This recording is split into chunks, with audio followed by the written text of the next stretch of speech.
جوان ہوں تو جب سے سنا نا مر جانا ہے، قبر میں جانا ہے، جنازہ دیکھا ہے، قبر میں بندے کو اترتے دے، مجھے موت سے بڑا ڈر لگتا ہے۔ کوئی وظیفہ بتائیں یا مجھے کوئی نصیحت کریں۔ تو میر عبد الواحد بلگرامی رحمت اللہ علیہ فرمانے لگے بیٹے تیری جیب کس طرح کی ہے، پیسے کس طرح کے؟ کہنے لگا حضور بڑا کرم ہے اللہ کا، مالدار ہوں، خوشحال ہوں۔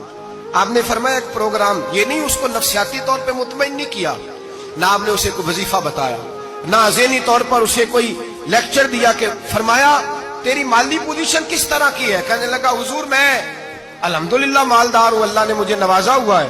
آپ فرمانے لگے اس طرح کر، روزانہ کی بنیاد پہ صدقہ دینا شروع کر، اور فرض نماز کے ساتھ ساتھ روزانہ کی بنیاد پر چند نفل پڑھنے شروع کر، صدقہ روز دے، 10 روپے دے لیکن دینے روزانہ ہے، 15 روپے دے لیکن دینے روزانہ، روزانہ کی بنیاد پر صدقہ کر۔ بچہ کہتا ہے میں بھی حیران تھا کہ حضرت میں تو وظیفہ پوچھنے آیا تھا کہ موت سے ڈر لگتا ہے، انہوں نے مجھے صدقے پہ لگا دیا، نفل پہ لگا دیا، وہ تو کام میں کر رہا ہوں۔ خیر بزرگ تھے، وظیفہ پڑھنے لگا، صدقہ دینے لگا، اللہ اللہ کرنے لگا۔ فرماتے ہیں کچھ دن بیت گئے تو میر عبد الواحد بلگرامی رحمت اللہ علیہ 6-7 ماہ کے بعد دوبارہ ملاقات ہوئی تو فرمانے لگے بیٹے اب تیرا کیا حال ہے؟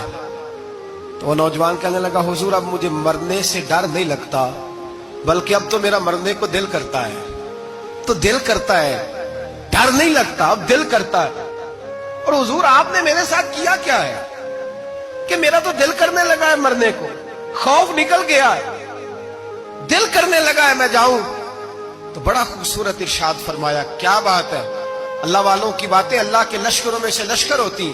میر سید عبد الواحد بلگرامی رحمت اللہ علیہ فرمانے لگے بھائی جس جگہ آدمی کی پراپرٹی ہوتی ہے، جس جگہ اس کا مکان ہوتا ہے، جس جگہ اس کی جائیداد ہوتی ہے، وہاں اس کا جانے کو دل کرتا ہے۔ فرمایا اب تو نے صدقہ دے کے نفل پڑھ کے جنت میں اپنا مکان بک کرا لیا ہے، اب وہاں تیرا پلاٹ ہو گیا ہے، اب تیرا ڈر نہیں لگے گا، اب تیرا جنت میں جانے کو دل